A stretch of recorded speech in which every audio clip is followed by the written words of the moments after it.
तो आज से कुछ समय पहले, मतलब 1 साल पहले, मैं और मेरे ऑनलाइन दोस्त रोज की तरह किसी फालतू चीज पे आर्ग्यूमेंट कर रहे होते हैं कि क्यों हाथी कूद नहीं सकते और कैसे अगर तुम कंबल से पैर बाहर निकाल के सोते हो तो कोई मॉन्स्टर या चुड़ैल आके तुम्हें कच्चा चबा जाएगी, पर अगर तुम पैर अंदर करके सोते हो तो तुम्हारा कोई कुछ नहीं करेगा। फिर पैर अंदर कर लिया। तू अगली बार मिल, बताता हूँ तुझे। चैन से सोएगा ना अब तू। ले तेरा लाइट ऑन कर दिया, अब ठंड में बिस्तर से उठना पड़ेगा।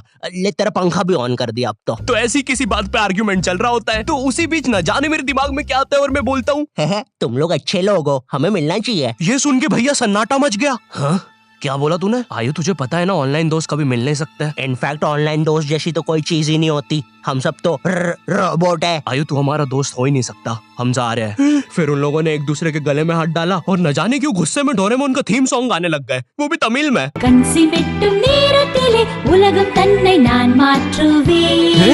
क्या? अब नहीं, ऐसा कुछ नहीं हुआ था। सॉरी गाइस, कुछ महीनों से जिंदगी थोड़ी सही नहीं चल रही है, इसलिए ऐसे जोक्स आ जाते हैं कभी कभार। खैर सरप्राइजिंगली मेरे ऑनलाइन दोस्तों ने मेरी मिलने वाली बात को सीरियसली लिया और इसी तरह हमारी Mumbai to Goa trip plan होती है, जो कि दिसंबर में थी। तो अब फास्ट फॉरवर्ड करते हैं सीधा दिसंबर तक ट्रिप का टाइम। तो अब कुछ रीजन की वजह से मुझे मुंबई प्लेन की जगह ट्रेन से जाना पड़ता है। नहीं, मैं एयरपोर्ट पर फटाका लगाता हुआ नहीं पकड़ाया था, थे कुछ रीजंस, थी कि सच में थे। तो मैं रात में ट्रेन में बैठता हूँ और सुबह में मुंबई पहुंच जाता हूँ। अब जो मुंबई पहली बार आता है ना, वो ना अलग अलग चीजों को देख के चौंकता है, जैसे वड्डी वड्डी बिल्डिंग्स, वड्डे वड्डे सुपरस्टार्स। और इधर मैं जैसे ही मुंबई के स्टेशन पे उतरा, ओ बहन की एलिवेटर स्टेशन पे, वो भी भाई साहब इसको एस्केलेटर बोलते हैं। एलिवेटर मतलब आंखों पे भरोसा ही नहीं हो रहा है। मैंने मम्मी को फोटो खींच के भेजी, मम्मी एलिवेटर, वो भी स्टेशन पे। भाई साहब एस्केलेटर होता है। देखो ये हमारे स्टेशन पे नहीं होते हैं, हमें पूरा ब्रिज पैरों से चढ़ना पड़ता है। और मेरे गांव के ब्रिज पता है बादलों में होते हैं। वो ब्रिज को इतनी ऊपर होने की जरूरत भी नहीं है, उसको किसी इंजीनियर ने भी नहीं बनाया है। ये गाँव के लोगों ने मस्ती मस्ती में उसको इतनी ऊपर तक बना के आ गए। अब वो स्टेशन का ब्रिज ना आउटर स्पेस तक पहुंच चुका है। साला कुली लेके भी जाओगे ना तो थोड़ा ऊपर जाके तुम्हारी कुली को भी कुली करना पड़ जाएगा।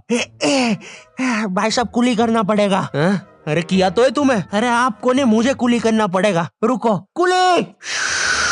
हाँ जी भैया, इन्हें ऊपर तक छोड़िया हो यार। अरे पागल हो क्या मियाँ, ऊपर तक जाना है तो स्पेस सूट किधर है तुम्हारा? और ऑक्सीजन सिलेंडर लेके आए कि नहीं? ऊपर ऑक्सीजन बहुत कम है, हम लोग क्या बहुत ऊपर खड़े हैं मियाँ। देखो यहाँ से वो माउंट एवरेस्ट भी दिखता है। देखो आज की रात तो हमें ये सीढ़ियों पे सो के गुजारनी पड़ेगी। ऊपर पता नहीं कहाँ के खूंखार जानवर घूमते हैं। और सबसे जरूरी बात, हम लोगों के बीच में मैं सोऊंगा। मुझे मुंबई से अपने स्टेशन जाने में 10 घंटे लगते हैं और फिर अपने ही शहर के स्टेशन से घर जाने में 6.25 महीने। अब तुम बोलोगे नॉट योर टाइप, तो बहुत ही विलेज पीपल है। हाँ तो ठीक है, हूँ मैं, नहीं होते हमारे यहाँ पे एक्सेलरेशन। भाई उसको एस्केलेटर। वीडियो को आगे बढ़ाते हैं। मुंबई जाने से पहले मुझे ऐसा लगा था कि वहाँ पे सब लोग मचाएंगे, एड़े चाले सीधे चाले, इस तरीके से बात करते होंगे। तो मैं भी ना फुल रेडी था। मैं स्टेशन से बाहर निकला और एक ऑटो रोका। तो सबसे पहले तो मैंने अपनी ट्रेन में खरीदी हुई 24 कैरेट आइस डायमंड चेन आगे करी। मैंने 20 रुपए में खरीदी थी, आगे अपना टाइम आएगा भी लिखा था, क्योंकि मुंबई में थे यार, थोड़ी अमीरी दिखनी चाहिए। कौन है अंबानी? है किधर रहता है वो? है क्या उसके पास ये? तो वो ऑटो वाला पूछता है किधर जाओगे? इधर मैं फुल मुंबई के स्वैग में। क्या बोलते ऑटो वाले चाचा,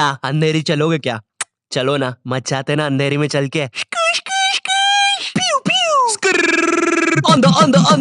अंधेरी में तुम उजाला लेके आओ। ऑटो में क्यों बैठे हो? लैम्बोर्गिनी लाओ। ये अंधेरी में तुम आओ। क्यों चाचा? अरे भाग मादर है, कड़कती धूप में मुजरा दिखा रहे मेरे को। अभी भी ज्यादा दूर नहीं गए, ऑटो से चीप सकता हूँ। हम लोग हमारी मुंबई के अपार्टमेंट आ जाते हैं, वहाँ पर थोड़ा सा रेस्ट करते हैं, क्योंकि स्टेशन से अपार्टमेंट तक तो हम भगते भगते आए थे। वो ऑटो वाला पीछे पड़ा था ना। क्यों पीछे पड़े हो हमारे? जाओ ना। नहीं मजाक कर रहा हूँ। 700 रुपए की टैक्सी करनी पड़ी थी अपार्टमेंट तक। 700 रुपए की। 700 रुपए पता भी है कितने होते हैं? 700 रुपए में पता है तुम मुंबई में क्या क्या कर सकते हो? तुम कर सकते हो 700 रुपए में तुम 700 रुपए में वापस उसी टैक्सी में बैठ के स्टेशन जा सकते हो। भाई साहब मैंने 750 कर लिया है रेट। कितनी महंगी है मुंबई। तो अब मैं और मेरा दोस्त डेस्क, हम लोग हमारे बाकी 2 दोस्त से पहले आ गए थे। तो अब हमारे पास कुछ करने के लिए नहीं था। तभी मुझे मेरी एक फीमेल फ्रेंड ने मॉल में मिलने बुला लिया। तो हम लोग जाते हैं मिलने, वापस 700 लगा के। ये मुंबई भी ना। तो मेरी दोस्त ने ना मुझे एक मूवी देखने बुलाया था, अवतार। मूवी में ज्यादा कुछ खास था नहीं, कुछ नीले लोग नंगे होके पानी में भाग रहे होते हैं रोबोट मशीन से बच के। ये मूवी मैंने 3D में देखी थी, ज्यादा कुछ चेंज नहीं हुआ। अब बस वो नंगे लोग मेरे साइड से निकल के भाग रहे थे। हम ये जंग जीत के रहेंगे। सर वो सब तो ठीक है, वो आदमी कौन है? अरे वो हमारी मूवी देख रहा है 3D में। उसे तो मजा ही आ जाएगा जब हम सब नंगे होकर उसके सामने से भागेंगे। मेरी बात सुनो सब लोग, हम लोग उसके बहुत पास से भागेंगे लेकिन उसे टच नहीं करेंगे। जिमी मैंने तो अपने हाथ भी गीले कर लिए सुसु से। जैसे ही मैं नंगा होकर उसके पास से भागूंगा अपने हाथ उस पे लपलपा दूंगा, छींटों से उसे लगेगा मूवी और रियल है। मेरी जिस फ्रेंड ने मुझे मॉल में बुलाया था उस दिन उसका बर्थडे था और मैं इधर बेशरम बेहया खाली हाथ गया था, बिल्कुल उस लेंडू बच्चे की तरह जो बर्थडे पार्टी में खाली हाथ आ जाता है। फ्री का नमकीन और केक दे दो बस उसे। तो ये बच्चा इधर मैं था। चीजें अभी इधर खत्म नहीं हुई हैं। उस बंदी ने फिर मुझे गिफ्ट दे दिया। चीजें अब सीरियस हो गई है। दुनिया का सबसे बड़ा क्राइम इधर, ठीक है इधर है, और फिर आता है किसी के बर्थडे पे उनसे ही गिफ्ट ले लेना इधर। पहले तो मुझे समझ में नहीं आया कि ये बंदी मुझे टॉन्ट मार रही है कि सच में गिफ्ट दे रही है। मुझे उस समय इतनी ज्यादा शर्म की अनुभूति और आभास हो रहा था, मेरा मन कर रहा था उठ के भाग जाऊं वहां से।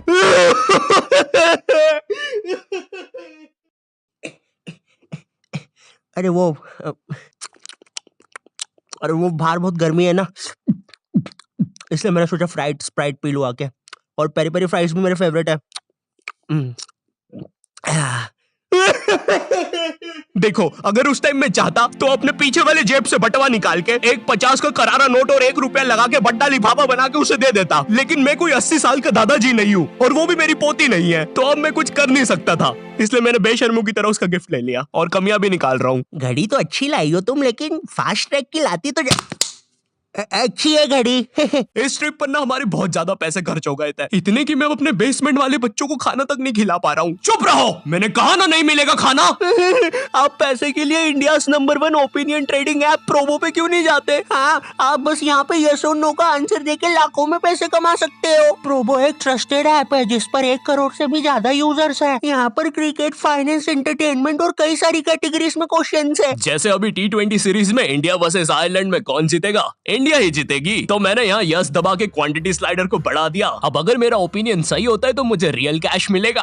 अरे लेकिन विराट कोहली भाई, मैंने आपको कब पकड़ा? यहाँ तुम गूगल पे, पेटीएम, यूपीआई की मदद से आराम से 24/7 विड्रॉ कर सकते हो। ओ बाय द वे मैं पुलिस हूँ, तुम्हारे बेसमेंट की जानकारी मिली थी और प्रोबो का लिंक डिस्क्रिप्शन में है। डाउनलोड करने पर हम सभी को 25 रुपए का वेलकम बोनस भी मिलेगा, तो अभी जाके डाउनलोड करो। रात तक मेरे बाकी दोस्त भी आ गए थे, तो फिर हमने मुंबई की फेमस जगह, अरे वहीं जहाँ सब लोग जाते हैं घूमने के लिए, वहाँ घूमना स्टार्ट कर दिया। लेकिन जब तुम तुम्हारे दोस्तों के साथ रहते हो तुम्हारे दिमाग में मस्ती रहती है। तो एक मॉल में हमें एक सांड वाला झूला दिखता है। अब उसे देख के एक 21 साल का मैच्योर आदमी क्या करता? पापा बहुत बीमार है, बहन की भी शादी करवानी है, मुझे लगता है सांडू मैं तुम पे घूमी घूमी करने के लिए थोड़ा बड़ा हो चुका हूँ। लेकिन मेरे 21 साल के दोस्त ने क्या किया? घूमी घूमी। अब यहाँ एक सांड को दूसरे सांड पे चढ़ता हुआ देख हमें भी मस्ती छूटी। हम भी भाग के वो झूले के पास, भैया और तेज चलाओ, भैया और तेज, भैया और चलाओ तेज। मैं मुंबई में एंग्री प्रास से भी मिला था। उन्होंने मुझे अपनी बिल्ली से खेलने दिया था और अपना मास्क भी पहनने दिया था। अच्छा चलो मास्क मैंने बिना पूछे पहन लिया था, कैमरा फुटेज में तो आ ही गया हूँ मैं वहाँ पर अपने मैनेजर सौरभ भैया से भी मिला था। हम लोग मुंबई में लास्ट में जुहू बीच पर गए थे। वहाँ पर सब कुछ बढ़िया था, ठंडी ठंडी हवाएं चल रही थी, सब कुछ बढ़िया था। लेकिन फिर आसमान में कहीं से उड़ने वाली बंदर प्रजाति छा गई। ये बंदर प्रजाति फुग्गे की बनी थी। मेरा नाम है बुबली बंदर, मैं इंसानियत पे कब्जा करने आया हूँ, तो चुपचाप अपने घुटने।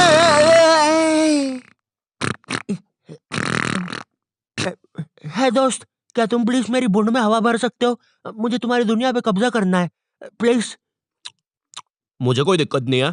कमलेश, कमलेश। हाँ मैंने सुन लिया था पहली बार में ही। कमलेश मैं जानती हूँ हम दोनों ज्यादा क्लोज नहीं है, लेकिन इसका मतलब ये नहीं तुम एक बंदर के साथ संबंध बना लोगे।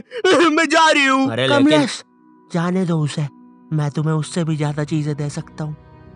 मुंबई के बाद हम लोग निकलते हैं गोवा के लिए। गोवा काफी चिल जगह थी। मैं वहाँ पर काला भी हो गया था दिन भर बीच पर धूप में भटकने के कारण। सच में वहाँ पर धूप तो बहुत ही ज्यादा थी, मतलब इतनी ज्यादा कि जमीन के अंदर से लोग बाहर आ रहे थे या अंदर जा रहे थे। कोई मुझे बताएगा ये क्या हो रहा है यहाँ पे? गोवा में तुम ऐसे बीच पे राइड्स वगैरह कर सकते हो, जैसे जेट स्की। इसमें ना तुम्हें आगे टंकी पे बिठा लेंगे बच्चे की तरह और पानी का एक चक्कर काट के वापस ले आएंगे।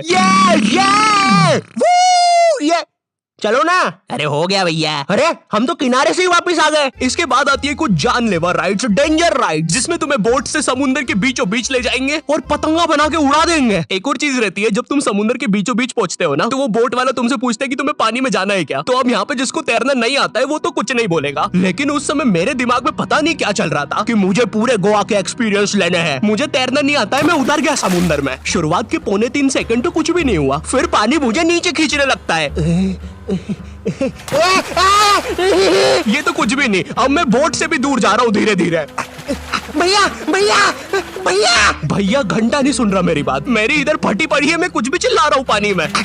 भैया बीमारी है मुझे, ले लो ऊपर। भैया मैं माँ बनने वाला हूँ, ऊपर लो। उस समय कोई दूर से शार्क वार्क भी देख रहा होता ना तो उसे भी दया आ जाती। ओए बच्चे को क्यों परेशान कर रहे हो बे? चलो ऊपर लो इसको, खा लूंगा वरना इसे। चलो बेटा ऊपर चढ़ो तो। हाँ चलो चलो। जैसे तैसे वो बोट वाले ने मेरे को ऊपर लिया। अरे भैया क्या बच्चे ऐसे चिल्ला रहे थे? स्विमिंग सिखा रहे थे तुमको? अच्छा समुंदर में वो भी? तेरे को ड्राइविंग सिखाने का बोलता तो तू तो रॉकेट में बिठा देता मेरे को, पागल। सबने ना मेरा बहुत मजाक उड़ाया कि पानी में गया बच्चों जैसा रो रहा था, लेकिन वो कहते हैं ना सबका टाइम आता है। हम लोग ना उसके बाद एक बनाना राइड पे जाते हैं जिसपे तुम एक बनाना शेप चीज पे बिठाते हैं और उसे नाव से खींचते हैं और बीच समुद्र में ले जाके फेंक देते हैं। तुम्हें पहले नहीं बताएंगे कि तुम्हें फेंकने वाले हैं। उसने हम सबको लेके गया और फेंक दिया। अब सब मुझसे भी गंदे रो रहे हैं पानी में।